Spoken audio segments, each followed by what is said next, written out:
नाशिकमध्ये बनावट नोटांच्या कारखान्यावर छापा टाकण्यात आलेला आहे आणि आरोपी 10 लाखांच्या खऱ्या चलनी नोटांच्या बदल्यामध्ये 30 लाखांच्या बनावट नोटा देत होते। पोलिसांकडून मोठ्या रॅकेटचा पर्दाफाश झाला। या प्रकरणामध्ये पोलिसांच्या पथकाने तब्बल 5 आरोपींना बेड्या ठोकल्या।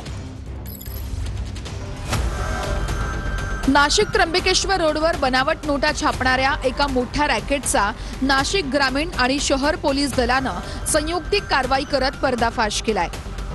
तळेगाव येथील एका बंगल्यामध्ये असलेला बनावट नोटांचा कारखाना पोलिसांनी उद्ध्वस्त केला असून लाखो रुपयांच्या बनावट नोटांसह छपाईचं साहित्य जप्त करण्यात आलंय। या प्रकरणामध्ये पोलिसांच्या पथकानं तब्बल 5 आरोपींना बेड्या ठोकल्यात। कारखान्यामध्ये अत्यंत वेगळ्या क्लुप्तीचा वापर करून बनावट नोटा तयार केल्या जात होत्या।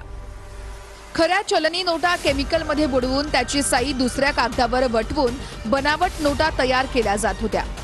आरोपी 10 लाखांच्या खऱ्या चलनी नोटांच्या बदल्यात 30 लाखांच्या बनावट नोटा देत होते। असाच एक व्यवहार सुरू असताना पोलिसांनी सापळा रचून धाड टाकली। घटनास्थळाहून नोटा छापण्यासाठी वापरले जाणारे केमिकल, प्रिंटिंग साहित्य आणि छापलेल्या लाखो रुपयांच्या बनावट नोटा असा सर्व मुद्देमाल जप्त केलाय।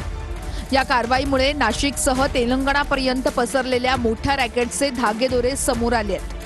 नाशिकमध्ये पुढील वर्षी कुंभमेळा होणार असून त्यासाठी देशभरातील लाखो भाविक नाशिकमध्ये येणार आहेत। या कुंभमेळ्यात बनावट नोटा चलनात आणण्याचा आरोपींचा डाव होता का, असा प्रश्नही या कारवाईच्या निमित्ताने उपस्थित होतोय।